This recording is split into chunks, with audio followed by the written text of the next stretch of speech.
Alléluia. Amen. Alléluia. Amen. Est-ce que ce matin, tu peux acclamer ton Dieu? Alléluia. Merci Seigneur.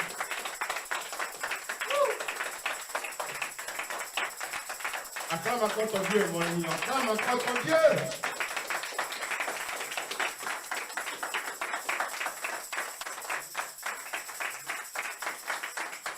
Dis à ton voisin, je prends un autre envol. Dis-lui. Je prends notre envol, voisin. Dis à ton voisin, je prends un autre envol. Je prends notre envol, voisin. Dis à ton voisin, je prends un autre envol. Alléluia. Gloire à Dieu. Amen. Vraiment, je suis dans la joie. Je voulais saluer tout le monde. Amen. Les visages, il y a longtemps, je n'ai pas vu. Mais ce qui veut plaisir, c'est que les visages sont rayonnants. Alléluia. Amen. On dit quand on est dans la présence de Dieu, les visages sont rayonnants. Alléluia. Amen. Bien-aimés, le Seigneur nous a épargnés. Dis Amen. Amen. Simplement parce qu'il t'a choisi. Amen.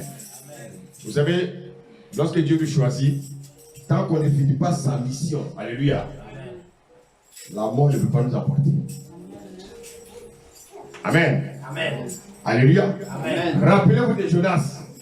Jonas est rentré dans le ventre d'un poisson pendant 3 jours, avec les odeurs, point d'oxygène. Et comment il a pu vivre?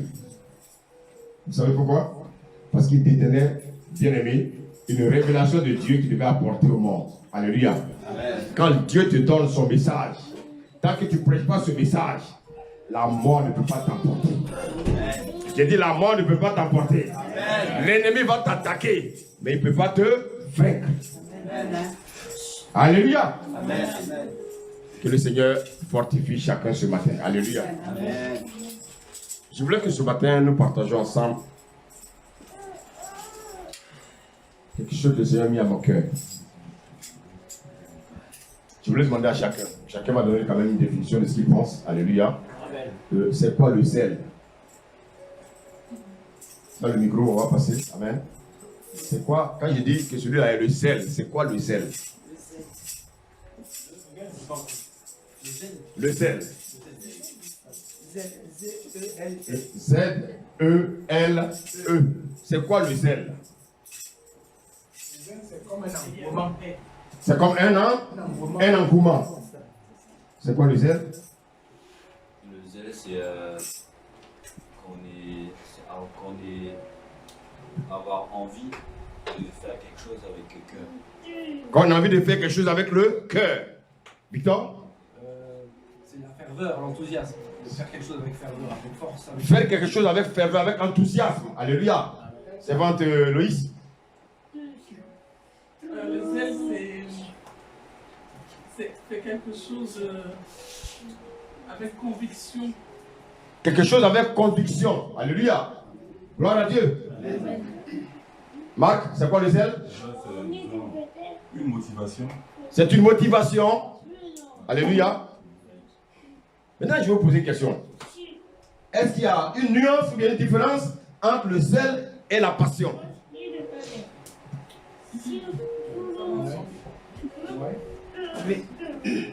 Oui, madame? Il n'y a pas forme de pasteur, c'est madame. Madame? Oui, servante? Alléluia. Amen. Donc la passion, c'est vrai que ça va ensemble, il y a une petite différence. La passion, c'est plus lié à nous. Donc je le fais parce que ça me plaît.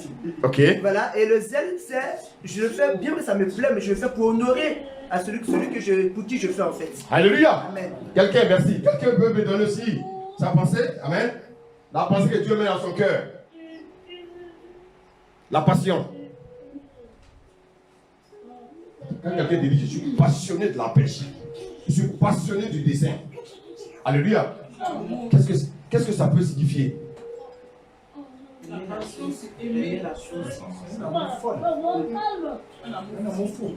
Un amour fou. Alléluia. Donc, est-ce que quand on a la passion, ça veut dire qu'on ne réfléchit plus?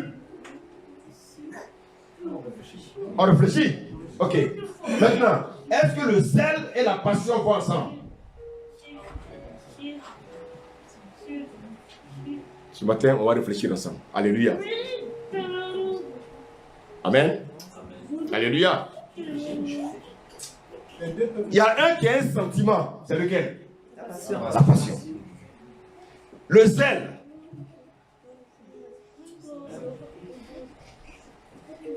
On prend notre temps. On est en famille. Alléluia. Laissons-nous libérer. Je peux ne pas avoir la réponse. Un frère dans l'assemblée peut avoir une réponse. Alléluia. Oui, c'est bon. Comme je vais réitérer, la passion en fait c'est lié à nous. C'est la chair en fait, c'est qu'on aime faire. D'accord. Voilà. Et le zèle, comme je l'ai dit, c'est poser un acte, faire quelque chose pour honorer, pour faire plaisir à celui à qui on fait, celui à qui on fait. Donc la passion et le zèle, pour moi, ça ne va pas ensemble. Ça ne va pas ensemble. Non. Ok, qui a une autre pensée? Merci, c'est moi de Je Dieu. voulais ajouter quelques raisins par rapport au gâteau qu'elle vient de faire en disant que celui qui a plus le zèle est plus conscient et plus conséquent de ce qu'il fait. Ok. Ok. Est-ce qu'on peut dire que celui-là a une passion amère ou bien par rapport au zèle amer? Est-ce qu'on peut dire que tel a une passion amère? Non. On s'explique. Oui? Qui pense qu'on peut avoir une passion amère? Oui? Je pense qu'on peut avoir une passion amère, c'est on aime au point de faire du mal ou de faire du bien. C'est ça, la passion amère. La passion peut nous faire perdre la raison. La passion peut nous faire perdre la raison. Alléluia. Donc en fait, le zèle c'est quoi? C'est un sentiment. Alléluia. Donc quand on a le zèle, il y a un sentiment de rigueur. Pour mener à bien la passion que nous voulons manifester. Je ne sais pas si vous me faites comprendre. Oui. Victor? La passion, c'est plus quelque chose d'intérieur. C'est quelque chose qui est posé en nous. Très bien. Le zèle, c'est un mouvement. Le zèle, c'est un dynamisme. Alléluia. Donc le zèle pousse la passion à pouvoir se manifester. Alléluia. Le zèle est actif. Le zèle est actif. Je vous pose la question maintenant. Est-ce que vous pouvez me donner un exemple, par exemple, d'un zèle amer? Se hâter de faire du mal. On dit celui-là, on voit qu'il est zélé, mais son zèle est amer.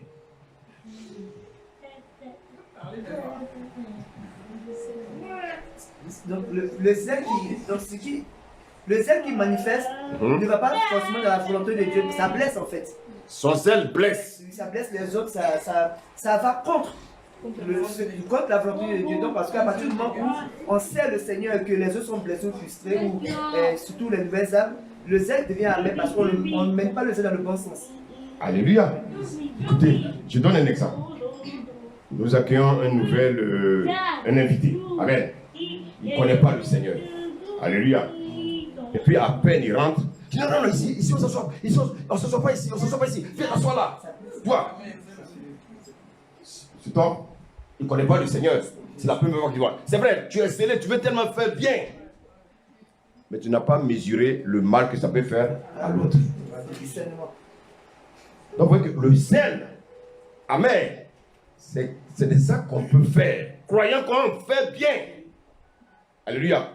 Mais on peut choquer la volonté de Dieu. Alléluia. Choquer la personne qui est en face de moi. Choquer la volonté de Dieu. On va prendre un exemple dans le livre des Jean.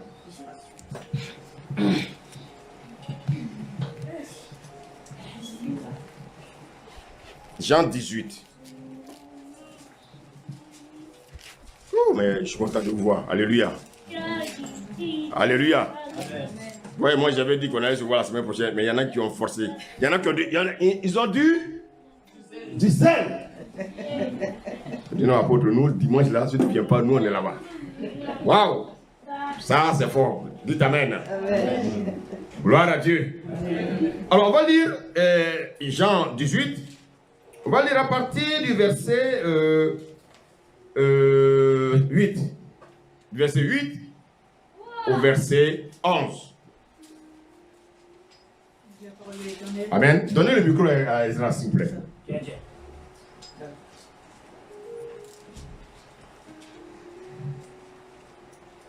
Esdras a le zèle. Un bon zèle. Alléluia. Amen. Mais il faut que ça soit un bon. Zèle. Donc ce zèle-là doit continuer même depuis la maison de Dieu jusqu'à où? Jusqu'à où soit la ferrière. On lit la parole, on y va.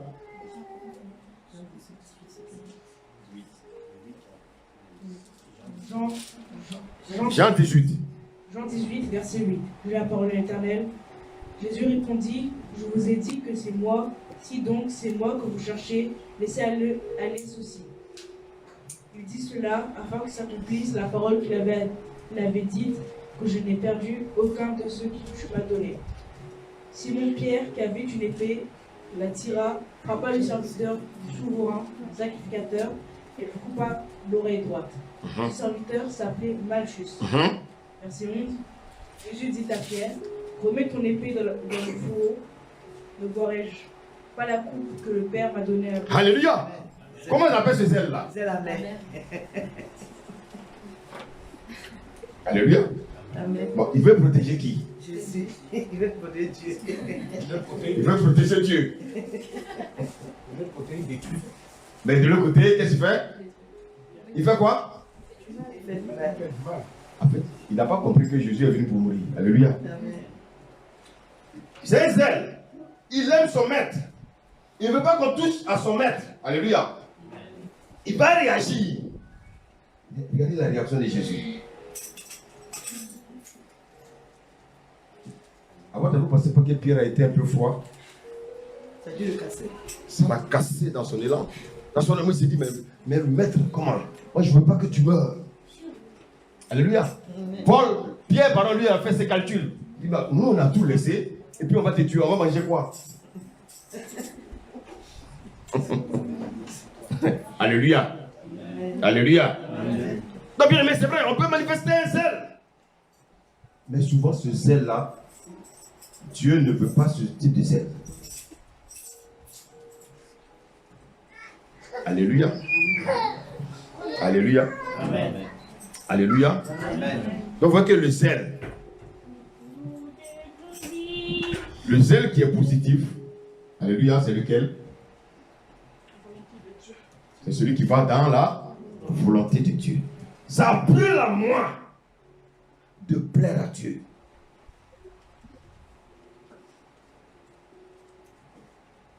Alléluia. C'est-à-dire, quelle que soit la situation qui peut poser devant moi, ça a plus la moi de faire la volonté de Dieu. Je viens de perdre mon emploi. Alléluia. Mais pour moi, c'est rien. Ça brûle à moi. Ce qui brûle à moi, c'est de faire plaisir à mon Dieu.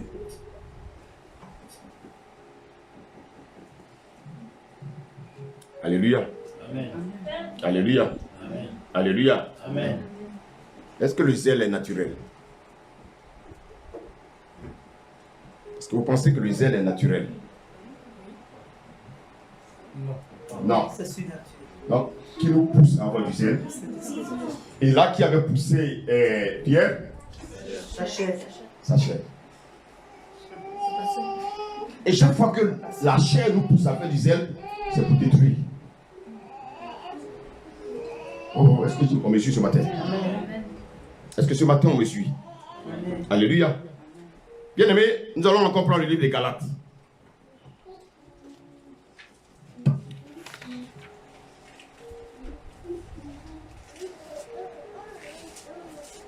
Galates 1.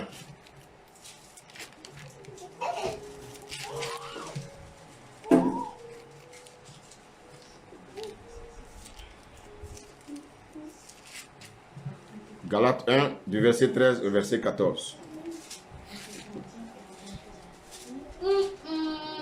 Regardez bien, c'est Paul qui parle ici. Vas-y, vas-y. La parole de l'Éternel. Vous avez su, en effet, quelle était autrefois ma conduite dans le judaïsme, comment je persécutais à outrance et ravageais l'Église de Dieu, et comment j'étais plus avancé dans le judaïsme que beaucoup de ceux de mon âge et de ma nation, étant animé d'un zèle excessif pour les traditions de mes pères. Alléluia. Quelqu'un peut me parler un peu de l'histoire de Paul? On est libre, nous sentons-nous libres. C'est que le peu que tu sais, ça peut nous aider. Alléluia. Quelqu'un peut nous raconter un peu l'histoire de Paul? D'où Paul est sorti pour devenir apôtre? Il était pharisien. Alléluia. Et qu'est-ce qui s'est passé dans sa vie? Il persécutait les chrétiens. Oui.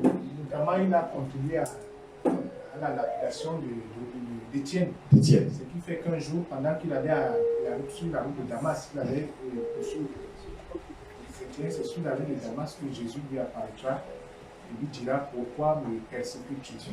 Et là, il va tomber dans un environnement et le Seigneur va demander d'aller voir Ananias, c'est un prophète là. Oui. C'est ce prophète là maintenant qui va l'introniser, si je peux me le permettre, dans le corps de Christ. Alléluia. Amen. Gloire à Dieu. Amen.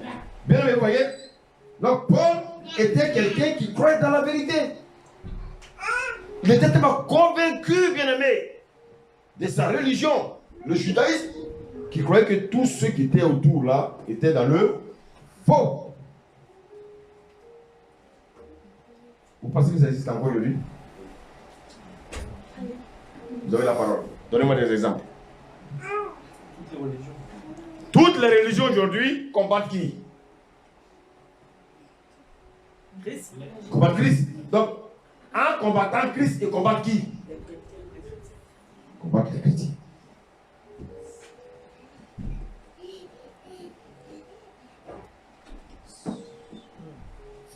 Ils combattent les chrétiens.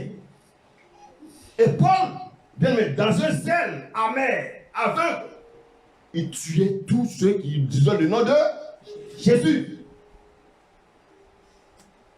Écoutez, il veut bien faire. Il pense bien faire. Il pense bien faire. Mais qu'est-ce qu'il faisait? Il détruisait, bien aimé, ceux-là qui étaient dans la volonté de Dieu. Et vous savez, souvent, de manière inconsciente, nous détruisons aussi la vie de certains frères et sœurs. Avec notre zèle amer. Avec notre zèle amer. Oui, c'est bon? Je voulais savoir un peu le cas de Paul. Est-ce qu'il était dans l'ignorance? Parce que vu qu'il était tellement zélé, on dit qu'il était par rapport à la tradition de ses pères. Et est-ce que c'était l'ignorance ou bien un manque de connaissance? Parce que... C'est bien. Donc, il pense bien faire. Alléluia. Mais en fait, il pense bien faire. Mais il était dans l'ignorance de la vraie connaissance.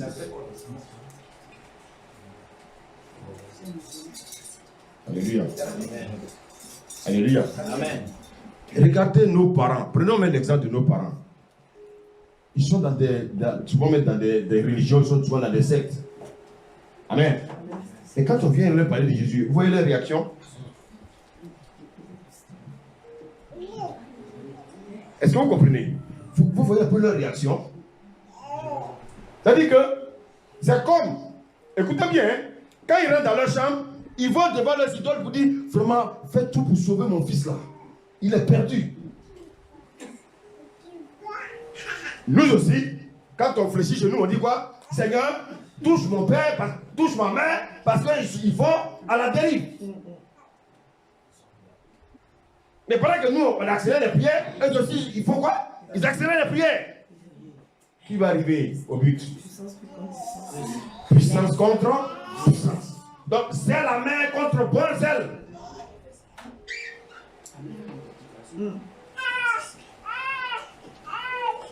Qu'est-ce que j'ai pas entendu de mes parents? Alléluia. Il est allé dans leur alléluia là.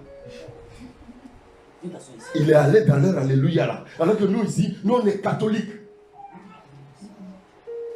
Bien aimé, mais nous on était aveuglés. Le matin, je voyais ma maman à 5h du matin, 4h30, au lieu de dormir, elle se lève là, avec un balai. Maman, tu vas où? Je vais balayer l'église dédiée. Alléluia. Avant de partir, elle va d'abord se prosterner devant la statuette. Aller balayer toute l'église. Bien aimé. Bon, c'est un seul. Mais il est amen. Parce qu'elle n'est pas dans la vérité. Donc, vous voyez que l'ignorance peut nous conduire à la perdition.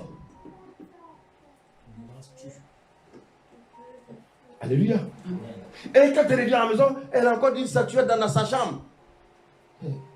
Nous, si on ne connaissait pas le Seigneur, alléluia, qu'est-ce qu'on pouvait dire? Mais quand Dieu a ouvert nos yeux, tu vas leur parler de Dieu, il dit non, non, non, hey, mon fils, il faut sortir de là-bas, il faut sortir de là-bas, alléluia, là, c'est pas bon.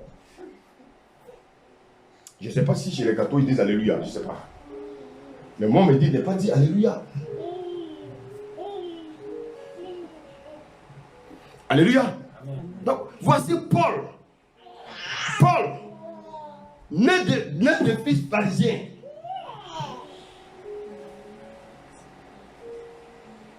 Paul, il avait la grâce d'avoir un père qui était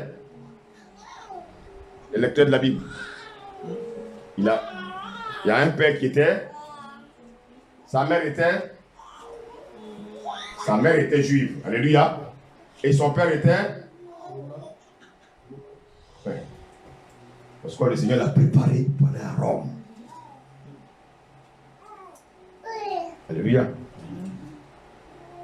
Alléluia. Mais Paul était assis au pied de Gamaliel. Il a reçu des enseignements. Comme quelqu'un qui est assis au pied d'un imam, il reçoit les enseignements. Quand il sort, il s'habille maintenant dans leur tenue là. Mais partout, il parle de Salam alek, salam alek, salam alek, salam alek. Parce qu'il croit dans la vérité.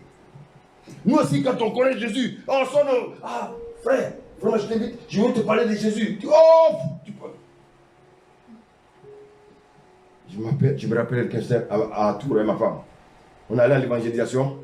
Il y a un monsieur qui venait. Tu lui as dit, ouais, vraiment, on voulait vous parler de Jésus. Je ne veux pas entendre son nom. Je ne veux pas entendre son nom. Oh, je ne veux pas entendre son nom. Il a passé à courir. Mais, oui.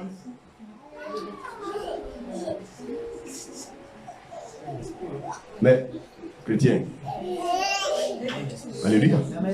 Vous ne savez pas la puissance qui est en vous. Pour un nom, quelqu'un qui t'étale, mais il était perturbé. Je ne veux pas entendre ce nom. Je ne veux pas entendre ce nom. Et puis il prend sa fille. Et j'ai dit à ma femme, mais non, c'est pas sérieux. Donc en fait, en nous, il y a une puissance. Et on l'ignore.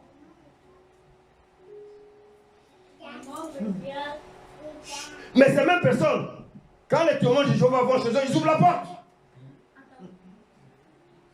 Mais quand toi tu viens parler de Jésus, il dit, je ne veux pas entendre ce nom.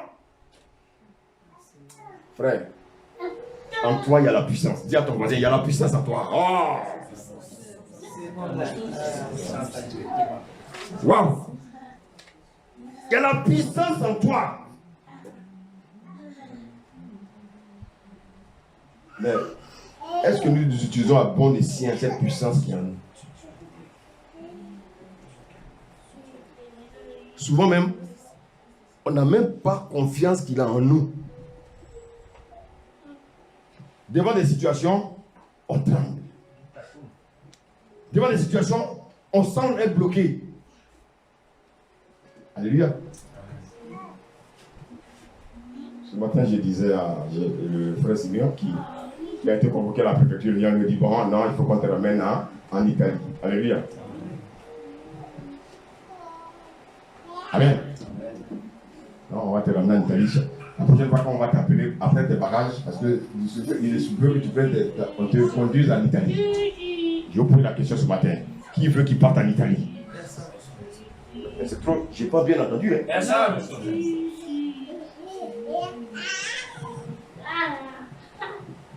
Alléluia. Amen. La volonté de l'homme n'est pas la volonté de Dieu.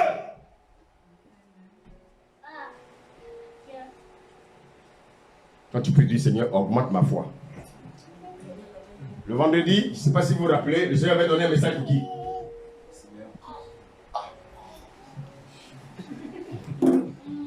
Frère, on n'est pas dans une œuvre aveugle, frère. On n'est pas Dieu. Mais quand on se met dans la prière de Dieu, Dieu nous parle un peu. Alléluia. Et c'est ça l'œuvre. Dieu nous révèle un peu la vie de ses enfants. Pour qu'on puisse, pas pour qu'on vienne les exposer, mais pour qu'on puisse les aider. Alléluia.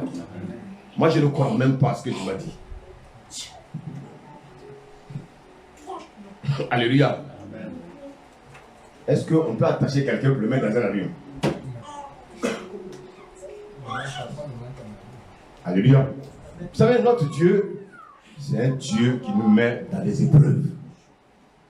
Dieu veut voir jusqu'à où nous sommes zélés pour lui. Dieu veut voir notre zèle. Le zèle qu'on a pour lui là. Dieu veut voir. Même après la mort, Dieu veut voir si, même dans la mort, si tu es prêt pour lui. Comment se fait-il qu'il y a des gens qui meurent et qui ressuscitent? Alléluia. C'est que ce n'est pas leur temps. Dis amen. Il y a quelque chose que Dieu veut faire dans leur vie.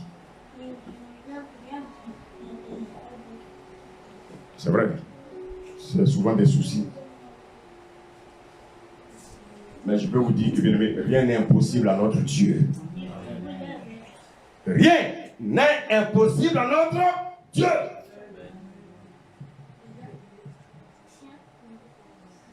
Et c'est pour ça que ce matin, je disais que il faut que nous reprenions un autre en force. Vous savez, nous avons beaucoup dormi. Arrêtons, bien aimé, laissez à la mer. On est zélé, aujourd'hui on est zélé et puis demain on a froid. Non, bien aimé, ça c'est pas de Dieu. Quelqu'un qui est zélé, il est zélé pour toujours. On ne peut pas être zélé aujourd'hui et puis être froid demain. Parce que bien aimé, il y a une situation qui se présente devant moi. Matthieu 13.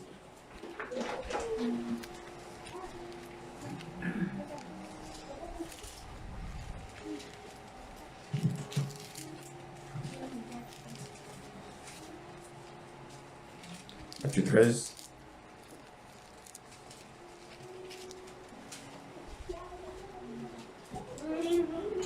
On va lire à partir du verset 19. Lis un peu fort, s'il te plaît, Esdras. Matthieu 13, verset 19. Lorsqu'un homme écoute la parole du royaume et ne la comprend pas, le malin vient et enlève ce qui a été semé dans son cœur. Cet homme est celui qui a reçu la semence le long du chemin. Donc vous voyez qu'il y a des semences qu'on peut recevoir le long du chemin. Alléluia. Une semence qui tombe, bien aimé, qu'on reçoit au long du chemin, bien aimé, ne peut pas vivre. Comment as-tu reçu la parole de Dieu dans ta vie? La première fois, lorsqu'on te prêchait l'évangile, comment tu as reçu cette parole? Quelle était la disposition de ton cœur lorsque tu recevais cette parole? Es-tu venu au Seigneur? As-tu accepté le Seigneur parce que tu avais un problème que tu voulais que Dieu règle rapidement? Ou bien, bien aimé, tu es venu parce que tu aimes le Seigneur? Alléluia. La lecture, on continue. Esdras. Verset 20. Celui qui a reçu la semence dans les endroits pierreux, c'est celui qui entend la parole et la reçoit aussitôt avec joie. Wow! Quelqu'un peut me donner un exemple? Il a reçu la parole, puis il est en joie. Donnez-moi un exemple. On a tous vu ça.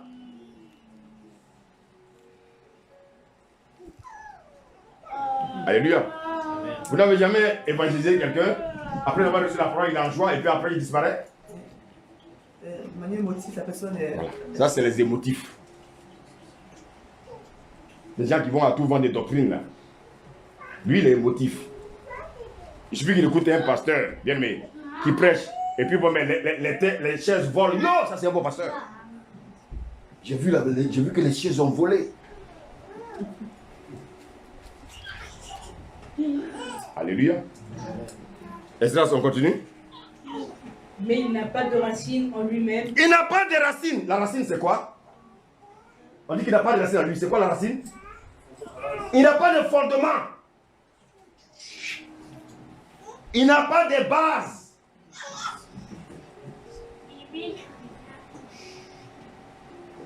Bien aimé, ma prière, c'est que nous ne soyons pas ces gens de chrétiens qui courent pour courir.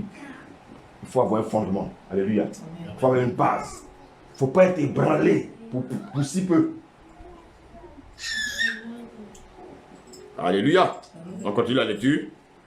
Il manque de persistance. Et dès que survient une tribulation... Dès que survient une tribulation, tu trembles? Est-ce que tu trembles? Dès que survient une tribulation, bien aimé, il commence à tituber. Continue. Ou une persécution. Oui. À cause de la parole. À cause de la parole, il est persécuté. Oui. Oui. Il y trouve une occasion de chute. Je vous donne un exemple. Vous rencontrez un musulman, vous lui annoncez Jésus, il est rézélé. Ah oui, il commence à venir à l'église. Alléluia. Quand le père lui dit, si tu continues, je te réunis. Qu'est-ce qu'il fait? Il arrête. Même s'il n'arrête pas, souvent ils font quoi? Il se cache. Il se cache. Je vous pose la question, est-ce que c'est sage pour un musulman de se cacher pour venir adorer Jésus?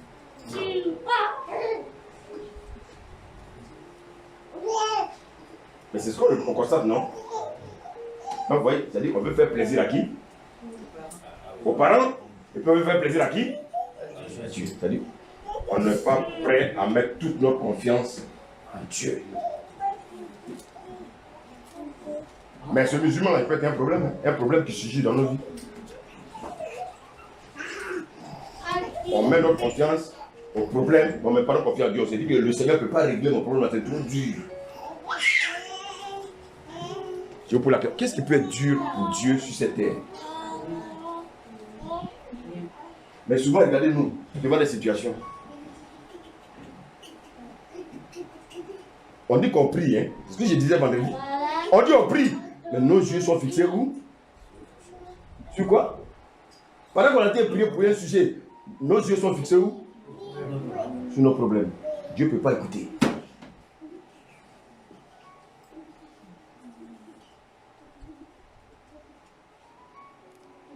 Alléluia. Alléluia. Esdras, on continue s'il te plaît. Celui qui a reçu la semence parmi les épines. C'est quoi les épines ici? Les difficultés. Merci. Continue. Les épines, ça fait quoi? Ça fait quoi les épines? Ça fait mal à sa tête. Donc ça peut être quoi? La maladie. Alléluia. Pour de la maladie, tu abandonnes Jésus et tu mets ta confiance à un médecin. Tu mets ta confiance à la carte vitale. Ce sont des épines. Parce que ça fait mal. Continue, Esdras. Et celui qui entend la parole, mais en qui le souci du siècle. C'est quoi les soucis du siècle, Esdras?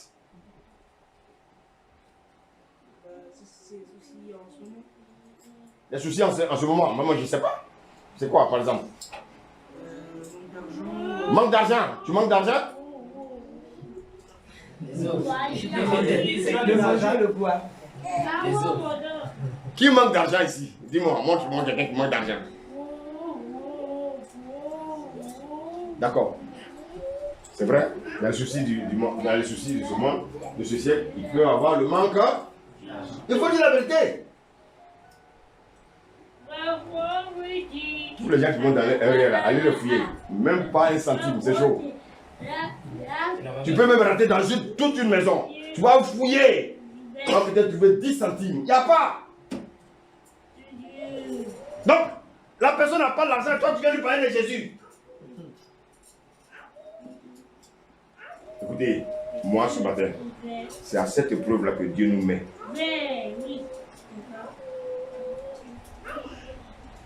Tu ne travailles pas.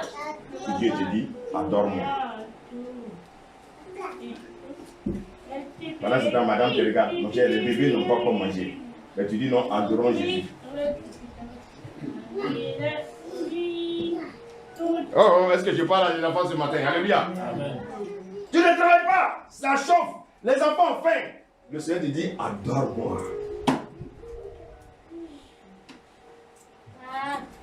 C'est ça, la vie chrétienne. La vie chrétienne, c'est pas tu viens puis il y a l'abondance là. Non, non, non. L'abondance c'est quelque part. Mais d'abord, tu dois toi-même aller acquérir cette abondance. Donc, les soucis de ce monde peuvent, bien aimé, éviter le zèle qui est en nous. Quelqu'un qui mange bien, qui est toujours rassasié, il peut évangéliser facilement. Et c'est ça qui s'y rend, sa femme a préparé quelque chose. Alléluia. Mais quand ça va être coupé, il aura le courage d'aller évangéliser. Alléluia. Donc son zèle avant était faux.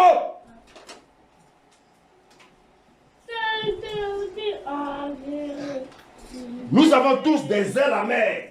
Quand nous avons une situation difficile, on disparaît.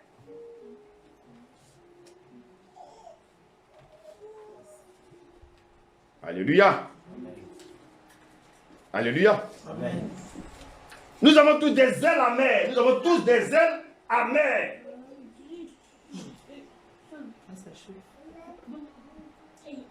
Nous sommes toujours en train de dire Alléluia, Alléluia, Alléluia. Mais quand il y a un problème, on disparaît. On efface le nom de Jésus.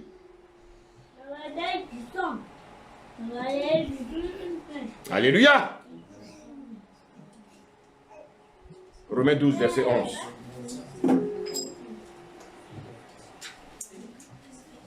Romains 12, verset 11.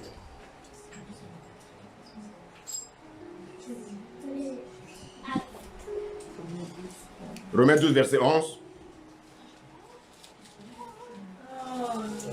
J'ai parlé de l'Éternel. Romains 12, verset 11. Ayez du zèle et non de la paresse. Soyez fervents d'esprit. Ayons du zèle et non la paresse. Eh, dites-moi la vérité là. Qui c'est qu'il est paresseux pour le jeu de Dieu?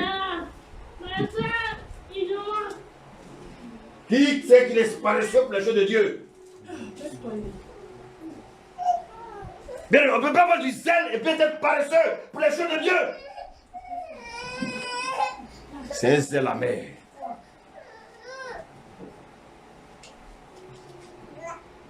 Alléluia. Amen. Chacun dit bon, il y a le confinement.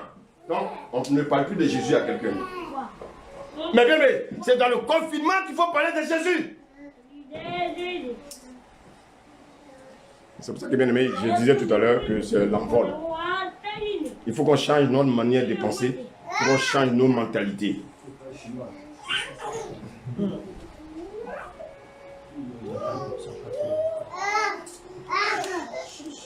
Amen. Vous m'entendez? Gloire à Dieu.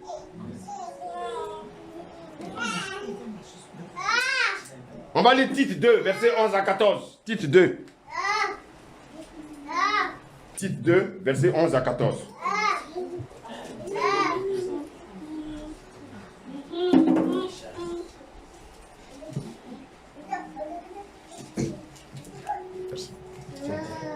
Tite 2, versets 11 à 14. Alléluia.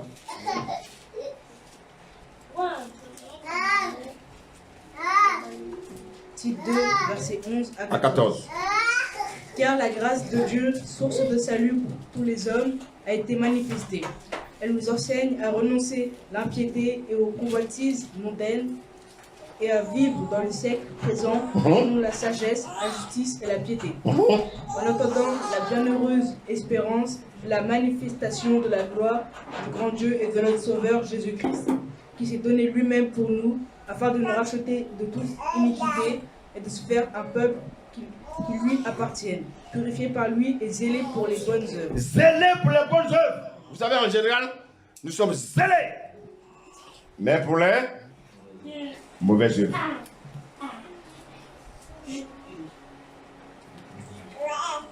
Vous savez, souvent il y a des choses un peu subtiles. Hein? Regardez bien. Hein? Il y a des choses souvent subtiles. Et je vous dis sincèrement, quand c'est comme ça, Dieu se met dans un coin et puis il nous regarde. Pour voir simplement notre réaction. Regardez bien. Quelqu'un peut avoir une situation bloquée. On lui annonce le mariage de son frère ou de sa soeur. Qu'est-ce qu'il va faire? il peut rien faire. Non, une situation bloquée. On lui annonce que son frère ou sa soeur doit se marier. Il a posé un acte, soutenir. Qu'est-ce qu'il va faire? Je ne parle même pas de la soutenance financière. Je parle de sa présence. Qu'est-ce qu'il va faire? Il a un soutien dans l'organisation. Il va tout faire pour faire quoi? Participer. Participer. Physiquement. Ok. Ok. Très bien. Donc, tu vois, il entend que son frère doit se marier. Il veut forcément assister au mariage de son frère. Quelle que soit la situation dans laquelle il est bloqué, il va tout faire.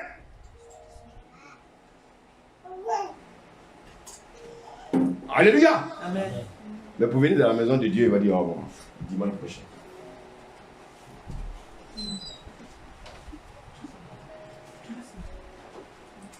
Est-ce que je me fais comprendre ce matin? Amen. Écoutez-moi, quand je prêche, j'ai vu qu'on écoute très bien ce que j'ai dit. Quelqu'un, Dieu n'est pas fou. Tu as un travail où Dieu sait que ce jour-là, on t'a programmé. Dieu n'est pas fou, hein? Dieu sait que tu as été programmé. Mais Dieu sait que, en allant au travail, c'est que tu as une oreille qui est attentive. Tu as besoin que ton cœur est quelque part. Alléluia. Le travail que tu fais là, mais ton cœur n'est pas là. Ton cœur est où? Connecté. Dieu est sensible. Dieu sait que cet enfant-là, il m'aime. Si même il peut faire la possibilité, il a la possibilité de dire à quelqu'un, écoute, est-ce que tu peux changer avec moi? Alléluia. Pourquoi? Parce que son cœur tient à aller écouter la parole de Dieu. Vous voyez que souvent il y a des choses pour lesquelles on va se décacasser pour avoir des jours de pas de repos, des jours de on va demander à notre chef s'il peut faire quoi? Parce que ça nous tient à cœur. Ah, mon frère doit se marier, il faut que je sois au mariage. Mais si ça pouvait faire l'œuvre de Dieu, on va dire bon, dimanche prochain.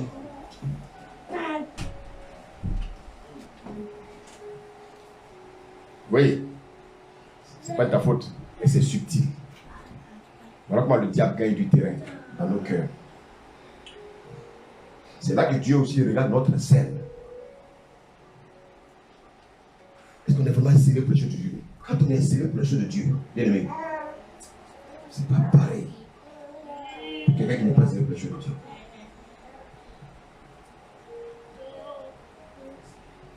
Alléluia. Quand on aime les choses de Dieu, quand on a le zèle pour Dieu, on est prêt à se priver pour certaines choses.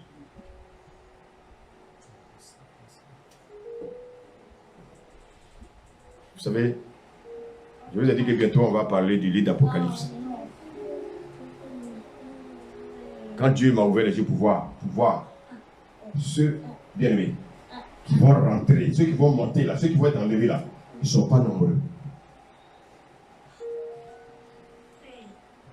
Il dit, mais Seigneur, mais qui va monter alors? De toute façon, le Seigneur me dit, vous savez, il y a ce qu'on appelle l'église, puis il y a ce qu'on appelle l'épouse.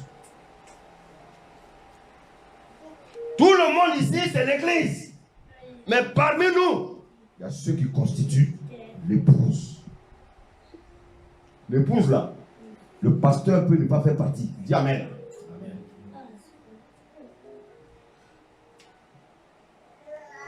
Le Seigneur me dit, regarde là, au temps de Noé, tu as vu comment le cœur était endurci. Il y a eu d'abord l'apostasie.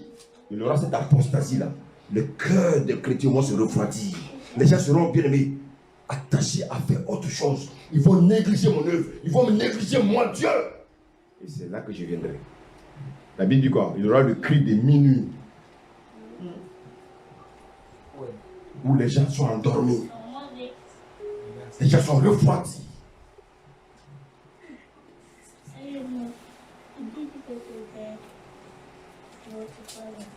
Bien aimé, je ne vous cache pas, hein, moi il y a des moments j'ai peur. Parce que ce qui nous attend après l'enlèvement de Christ, ce n'est pas un jeu.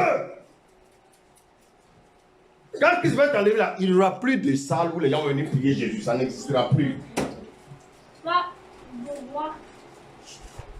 C'est pour ça que bien aimé, tu dois te battre, tu dois te battre, tu dois te battre pour faire partie, bien aimé, du premier convoi. Dis Amen.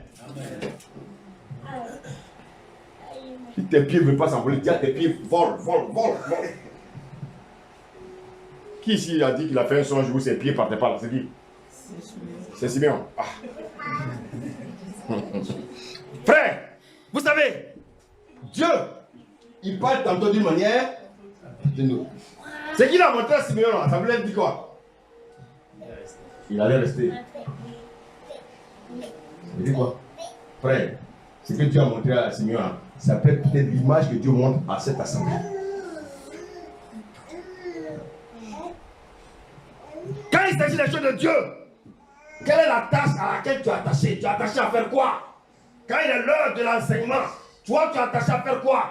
C'est à l'heure de l'enseignement que tu vas donner le biberon à l'enfant. C'est à l'heure de l'enseignement que tu vas commencer à préparer. Tu n'es pas zélé pour les choses de Dieu.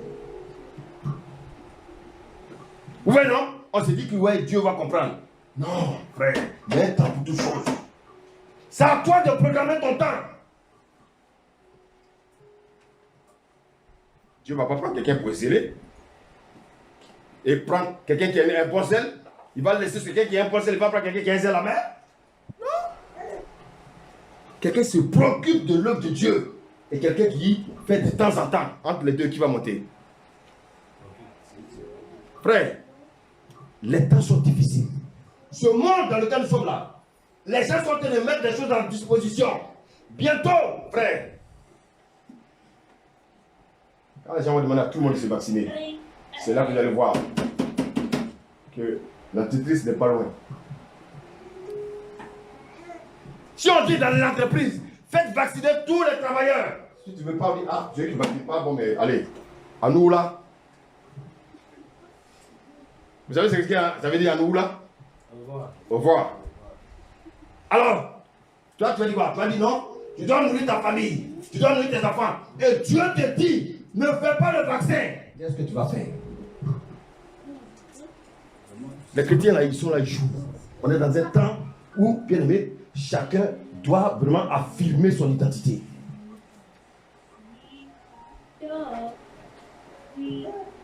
Alléluia. Quand on a un zèle, un bon zèle, on est prêt à souffrir pour les choses de Dieu. On est prêt à se priver pour les choses de Dieu.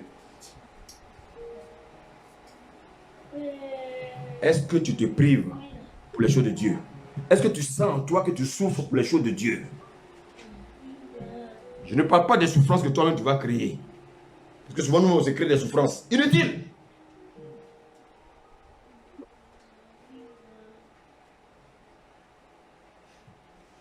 Ce monde-là, il faut avoir les yeux spirituels pour voir que, bien aimé, au niveau du ciel là, les anges, ça bouge. Mais les chrétiens qui sont aveuglés.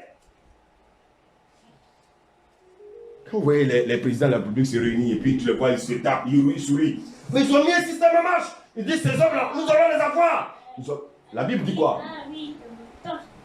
Ils doivent rester un quart des personnes sur la terre. Vous allez les éliminer comment? Ils vont mettre des stratégies en place pour pouvoir atteindre leur but. Vous voyez des hommes qui décident, ils décident de leur propre chef pour dire on va éliminer un certain nombre de personnes parce que nous on veut vivre notre vie aisément. Parce qu'ils ont les moyens, parce qu'ils sont nantis, parce qu'ils ont possédement. C'est ces mêmes personnes-là, écoutez-moi bien, qui installent les chefs d'État, tous les chefs d'État dans le monde là. C'est un groupuscule de personnes. Toutes les armées là, c'est un groupuscule de personnes qui les tient. Et souvent on dit, oui, mais le président en Afrique, le président il a enchaîné, il ne peut rien. Les présidents en Europe, ils sont tous enchaînés.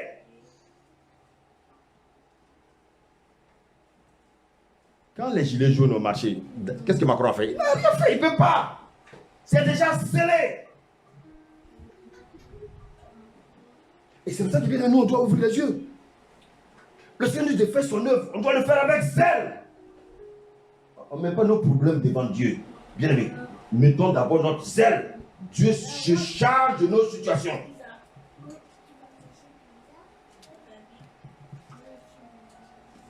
Il faut qu'on ouvre les yeux. Nous sommes dans des temps difficiles. Et nous allons en parler, bien aimé, dans le séminaire la semaine prochaine. Nous sommes dans les temps difficiles. Quelles sont les attitudes que les chrétiens doivent avoir?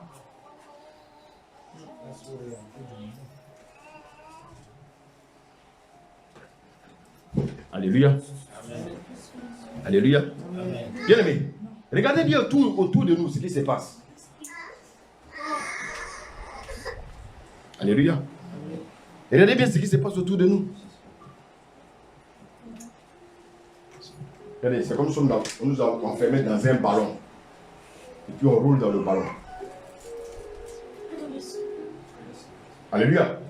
Qui va dégonfler le ballon pour sortir?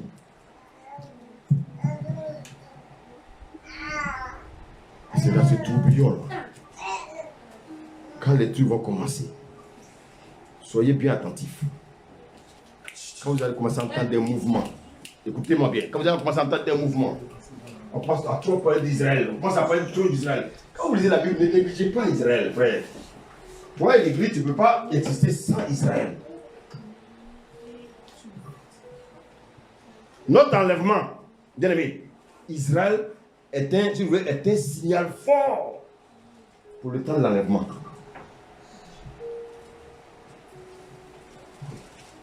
Actuellement, on n'entend pas parler d'Israël. Ça vient. C'est pour ça que, bien aimé, qu'est-ce que nous devons faire pour les choses de Dieu? Quelle que soit la situation que tu vis, Seigneur, qu'est-ce que je dois faire pour toi? Ces hommes-là, ils ne peuvent pas devant le Seigneur. C'est le Seigneur qui a le dernier mot. Alléluia. Alléluia. Amen. Alléluia. Amen.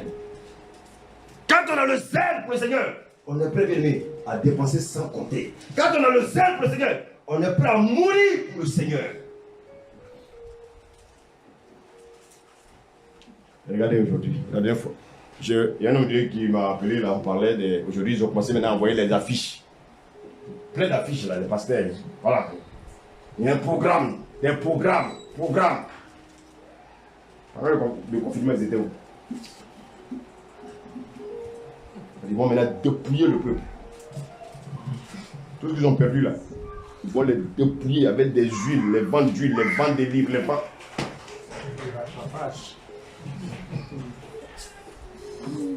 Et c'est pour ça que nous, on doit faire attention. Dieu nous a bénis avec la parole. Frère, elle est dure, n'est-ce pas? C'est dur? Il dit non. Quand on est vacciné, ce n'est plus dur. Amen. Habita, c'est dur? Quand on est vacciné, ce n'est plus dur. Hein? Alléluia. Ne crains pas, ma fille. Tu es dans le plan de Dieu. Tu as vu, non? Tu as sauté. Dieu te ramène à son école.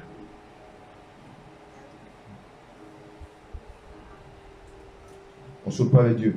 Avec Dieu, on ne saute pas des classes.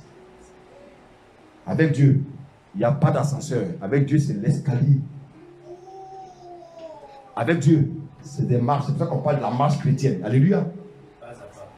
Dieu, on ne reste pas dedans, puis il y a quelque chose qui nous envoie. Non. Alléluia. Avec Dieu, tu vas marcher. On dit 20 étages. Quand tu arrives comme ça, ça c'est Dieu. Mais ascenseur où tu es dedans, tu arrives au 20e. Ça c'est le diable.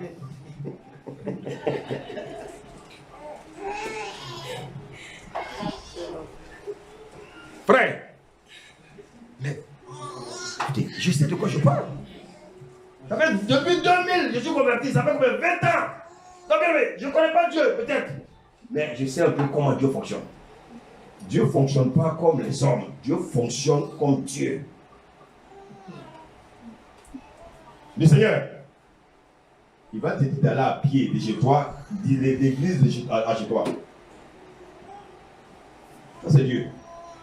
Le diable va te dire non, tu peux prendre une voiture, c'est plus confortable.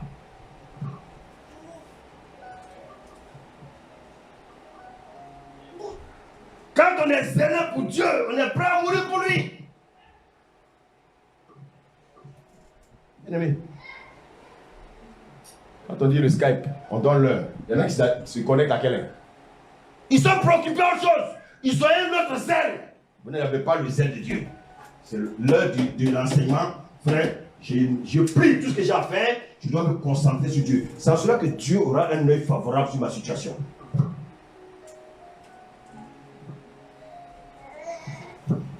On vous prêche la vérité, vous croyez que c'est un jeu. Ce n'est pas un jeu. Vous savez, il y a des personnes avec lesquelles vous allez voir qu'ils vont vite avec Dieu. Mais ils pensent que c'est fini. Un jour, tu vas. Le Seigneur dit non.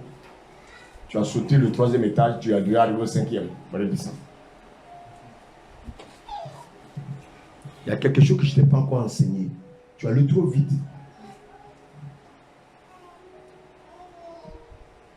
J'accélère comme ça pour Dieu m'a appelé. Il commence une œuvre.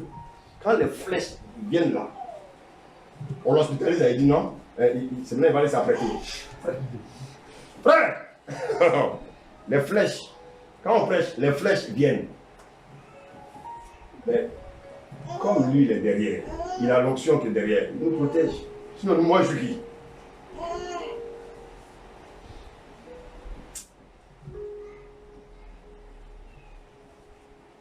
Bien-aimé,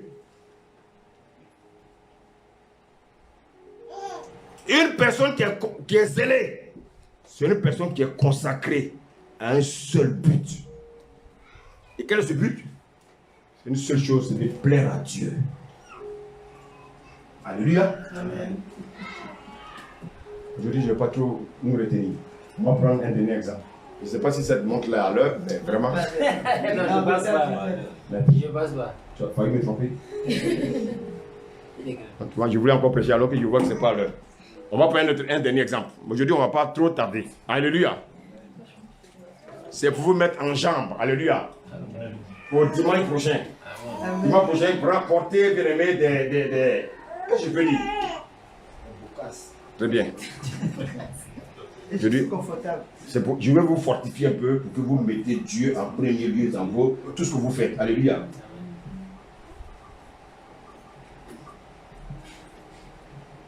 Acte 14.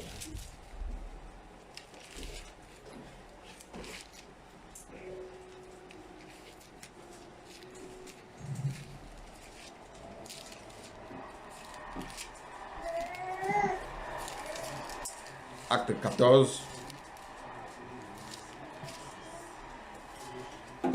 À partir du verset 8.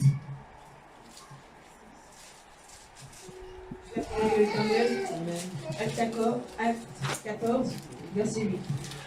À Lystre se tenait assis un homme, un pote des pieds, boiteux de naissance, et qui n'avait jamais marché. Il l'écoutait parler Paul, et Paul, fixant les regards sur lui, et voyant qu'il avait la foi pour être guéri, dit d'une voix forte, « Lève-toi droit sur tes pieds. » Et il se leva d'un bond et marcha. Alléluia. Quand un homme de Dieu prêche, il suffit seulement qu'il fixe l'assemblée. Il sait ceux qui sont disposés. Et il sait ceux qui sont dans la distraction. En général, quand on rentre dans une assemblée, les gens qui sont dans la distraction sont toujours assis ensemble.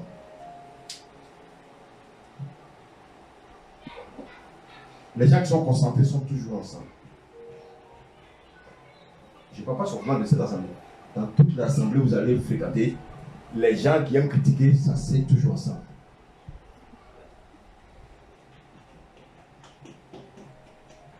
Les gens qui sont là parce qu'ils aiment Dieu, ceux qui aiment la parole, ils sont toujours ensemble. Et les gens aussi qui méditent la parole, l'homme de Dieu sait. Vous savez quel est le signe que Dieu nous montre? Simplement ceux qui méditent régulièrement la parole, ceux qui sont vraiment nouveaux, qui commencent à méditer la parole, ils ne laissent pas l'homme de Dieu dormir. Est-ce que quelqu'un me suit ce matin? Est-ce que quelqu'un me suit? Chaque fois, ils envoient des messages. Je vais lu ce passage de comprendre l'homme de Dieu. Voilà comment on sait que quelqu'un médite la parole. Mais vous n'avez pas le temps. Le travail prend tout votre temps. Quand vous rentrez dans le sommeil, vous ne pouvez pas lire la Bible. C'est pour ça que vous ne pouvez pas poser des questions à un pasteur. Paul a regardé dans l'assemblée, il a regardé l'homme là, qui était un bien-aimé, handicapé. Il a regardé tout le monde. Mais on souffre, hein? Nous on regarde tout le monde. Mais tout le monde nous regarde.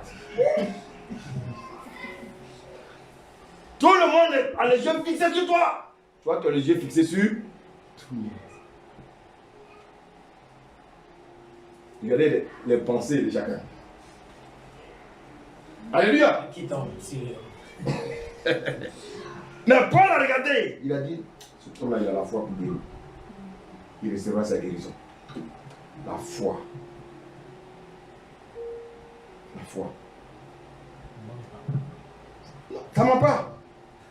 Et quand l'homme de Dieu va prier, il va guérir. Parce que Dieu a mis à son cœur que cet homme qui en face là, la foi, prie pour lui.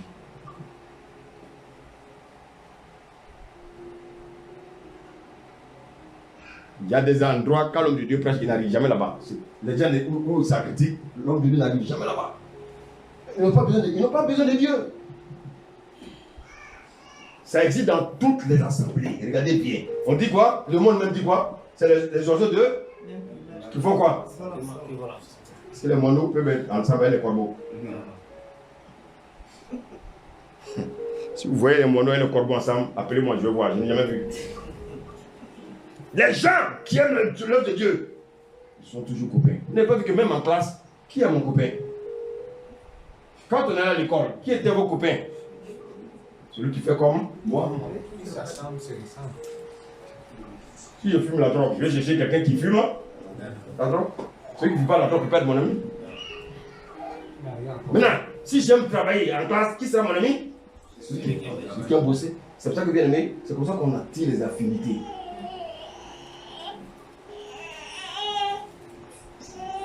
Alléluia. Si j'aime critiquer, je vais rendre visite à qui? Celui qui critique. Parce que ça, c'est notre domaine de définition. Nous, on critique.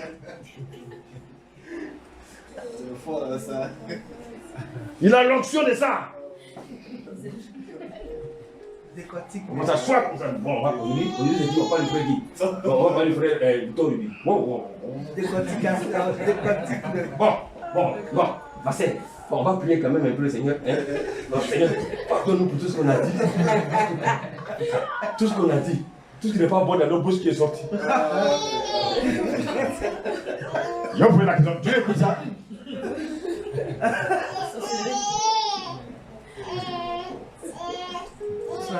Dieu ne coupe pas ça. Mais attends, de ton propre chef. Non. Frère, non, tu as vu le frère Joseph? Non, ça aujourd'hui c'est Joseph. Il y a des moments. On est déçu comme un papier. Vous n'avez pas vu qu'il y a des moments où vous avez des petites douleurs, on vous colle. Ça t'arrive? Ah, quelqu'un te colle.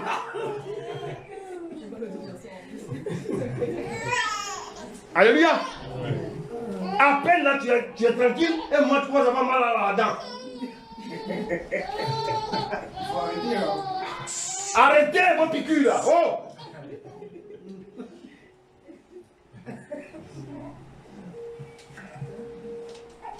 Amen.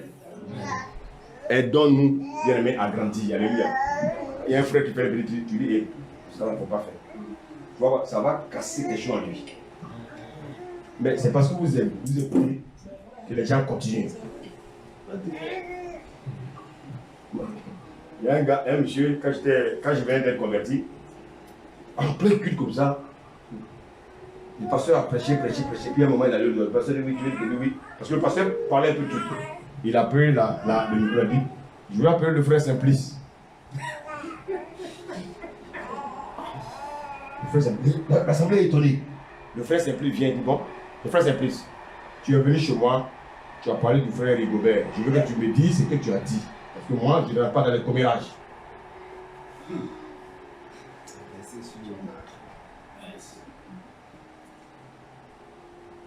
Je vais vous poser la question. Il a bien fait ou il a mal fait? Il a bien fait. Il délivrait le frère Simplice. Le frère Rigobert tremblait comme ça.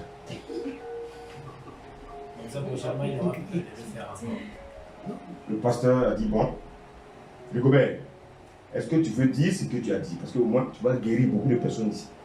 Parce que tu n'es pas le seul. Si tu as permis que tu te fasses, parce qu'il veut guérir des personnes. Mais il a été fort. Il dit effectivement, voilà, j'ai critiqué le frère tant.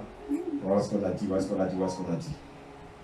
Ah, donc l'autre après il dit, ah, moi je ne veux plus rentrer dans ça, ne viens plus chez moi, si c'est pour critiquer les gens. Toi, t'as la salle gros. Alléluia. Bon, malheureusement aussi, le gars, chaque fois qu'il a donné, il ne faut pas l'approcher le gars, ne lui dit rien, il va prendre le micro. Oui, à ce moment, il n'aura plus d'amis. C'est ceux qui ne pratiquent pas qui vont. Écoutez, moi je veux que ça se passe parmi nous. Il faut avoir le courage. Ça va aider les gens à grandir. Je ne parle pas forcément de cette assemblée. Dans toutes les assemblées, il y a des gens comme ça.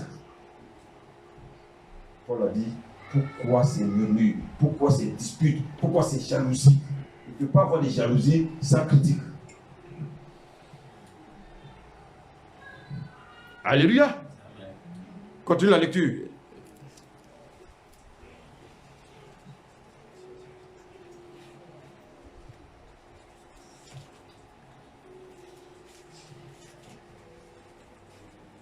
Verset 11.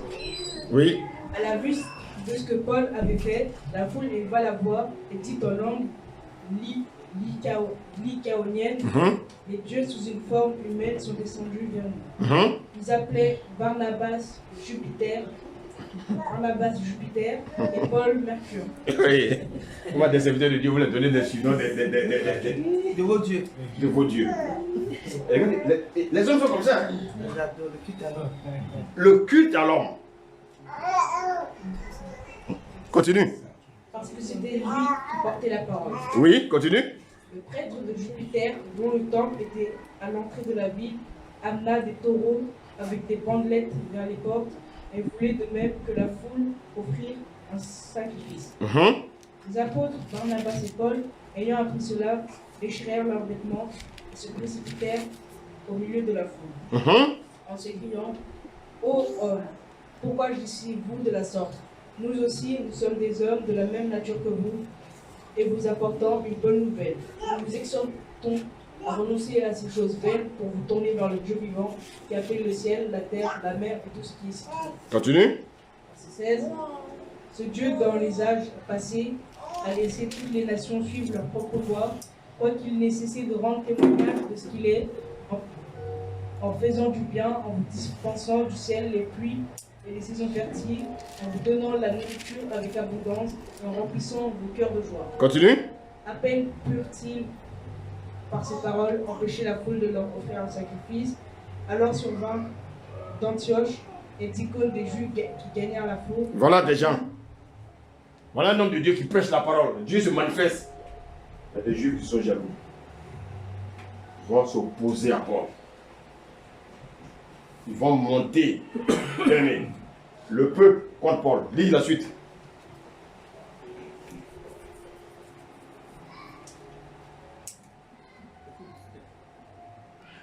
Et qui, après avoir lapidé Paul, le traînèrent hors de la ville, pensant qu'il était mort. Ah. Mais Est-ce que vous pensez que Paul était mort? Non. Ok, on va voir. Continue. Mais les disciples l'ayant entouré, il se leva et entra dans la ville. Le lendemain, il partit pour Derbe avec Barnabas. On va s'arrêter là. Regardez Paul. Paul a été lapidé à mort. Paul était mort. Ils l'ont lapidé, il était mort. Regardez bien. Les mêmes personnes qui l'ont appelé, ils l'ont appelé Jupiter. Oh, ça c'est notre Jupiter. C'est pas les mêmes personnes qui l'ont.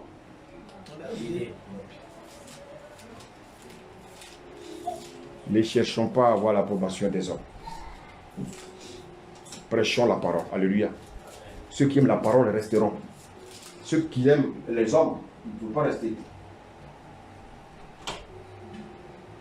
Alléluia. Dans le livre de, je ne sais pas si dans quel évangile, on dit qu'il y a une femme qui portait la cruche. Alléluia. Elle portait la cruche. Et les gens suivaient cette femme-là. Mais je vous pose la question, pourquoi les gens suivaient la femme? Pour l'eau qui était où? On suit l'homme qui a la parole. Alléluia.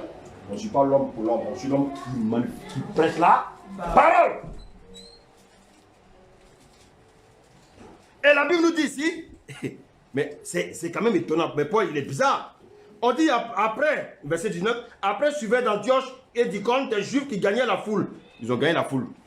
Bien aimé, des gens qui ont acclamé les Paul se sont retournés contre les Paul, contre Paul et Barnabas. Après avoir lapidé Paul, le traînèrent hors de la ville, pensant qu'il était mort. Et la Bible nous dit, mais les disciples l'ayant entouré, il se leva et entra dans la ville. Le lendemain, il partit de Derbe, Barnabas.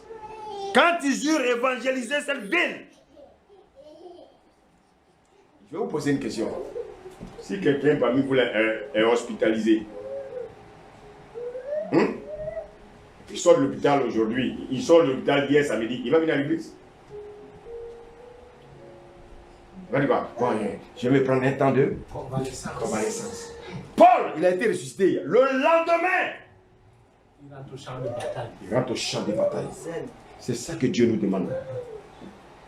Je me dis de venir vous dire qu'il ne faut pas remettre à demain ce qu'on peut faire aujourd'hui.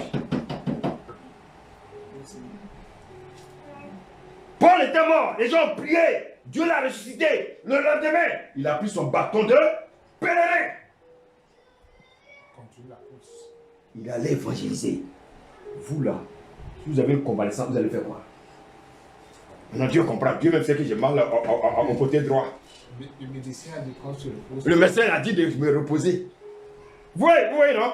Paul, le lendemain, il a pris sa canne, il dit non, je ne suis pas appelé pour rester couché, je suis appelé pour aller évangéliser. Bien aimé, quelqu'un qui a un zèle, c'est ça le bon zèle que Dieu nous demande. Tout à l'heure, on a lu dans Tite, Dieu nous a dit d'être zélé, de ne pas être des paresseux. On cherche souvent des arguments là pour pouvoir dormir. On cherche des arguments pour aimer, pour pouvoir se reposer. Si je fouille ici, parmi vous, il y a beaucoup, leur vie de prière ont baissé. Voilà. Moi, mais c'est pour ça que j'ai été interpellé. Vos vies de prière ont baissé. Parce que vos yeux regardent les choses physiques. Ah non, je suis fatigué. Ah, vraiment, je suis fatigué. Ah, je suis allé au travail, je suis revenu, je suis fatigué. Vous savez les arguments que nous cherchons? Chrétiens, le Seigneur nous interpelle. Le Seigneur nous demande d'être des personnes zélées pour son œuvre.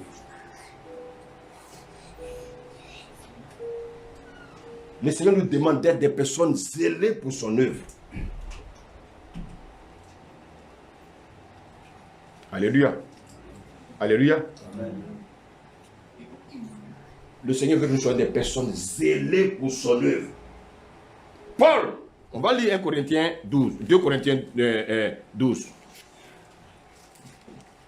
Je vais terminer là.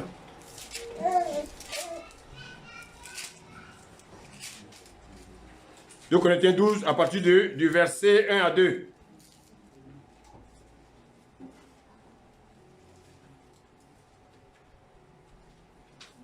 La parole de l'Éternel. 2 Corinthiens 12, verset 1 à 2. Il faut se glorifier, cela n'est pas bon. J'en viendrai néanmoins à des visions et à des révélations du Seigneur. Je connais un homme en Christ qui fut, il y a 14 ans, ravi jusqu'à 3e ciel. Paul se rappelait de quoi là? Il fait 14 ans. On n'a pas le temps. Il y a 14 ans, les gens l'ont lapidé, il était mort. À sa mort, là, Dieu l'a enlevé en extase, qui voulait montrer le ciel. Donc Paul a été ressuscité. Dans son œuvre, Paul a connu la mort. Mais il n'avait pas fini sa mission. Dieu dit, je te ramène. C'est pour ça que la prière est puissante. Les gens ont le temps de prier les uns pour les autres.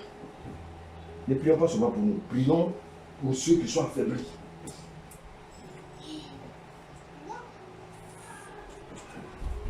Je veux parler aux femmes. Vous ne pouvez pas être des femmes, des serviteurs de Dieu, puis dormir comme nous. C'est pas possible.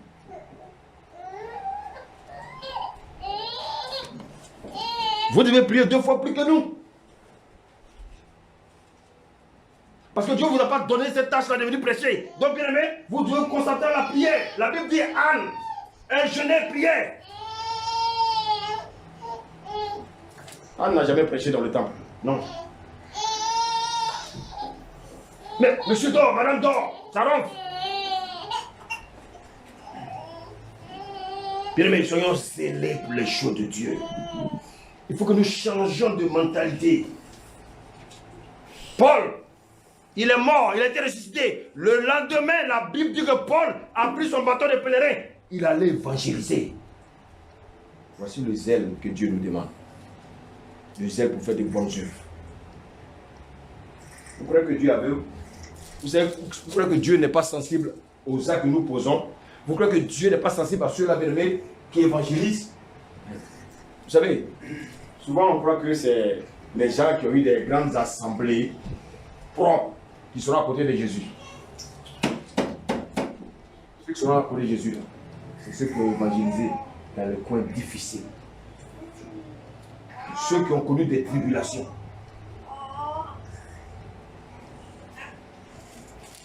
Alléluia. Ceux qui ont connu des tribulations, c'est ceux-là qui seront à côté de Jésus. Et ça, on n'a pas encore compris. C'est pour ça que viennent aimer les hommes. Alors, on va échanger un peu. Voir un peu comment est-ce que le Seigneur vraiment veut que nous travaillons pour lui. Alléluia. Il faut qu'on booste un peu les femmes. Il faut les booster. On a eu 3 mois de confinement, 3 mois de sommeil. Il faut qu'on se réveille. Alléluia. Alléluia. Amen. Je termine avec ce passage-là de Apocalypse 3.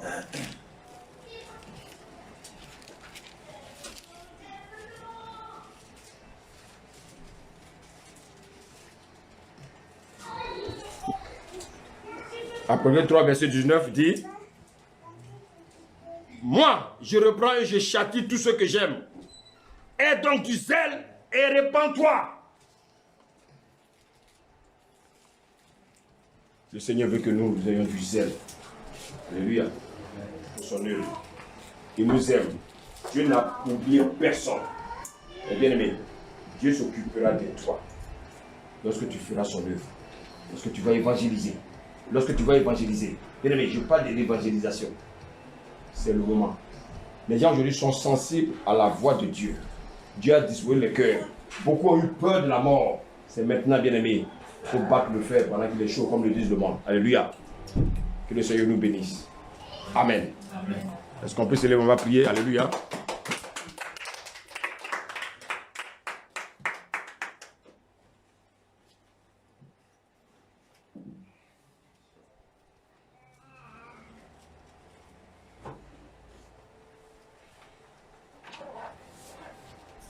Bénissons le nom du Seigneur, s'il vous plaît. Prions au nom de Dieu. Disons-lui merci. Dis merci à Dieu ce matin. Dis-lui merci. Dis-lui merci pour sa parole.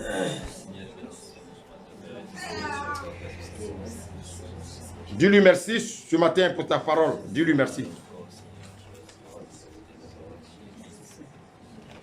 Dis-lui merci.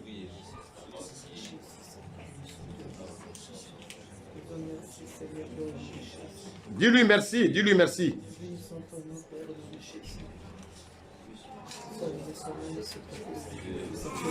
Je te remercie d'avoir m'avoir interpellé, Seigneur. Comme je l'ai dit tout à l'heure, je te prie de les voir.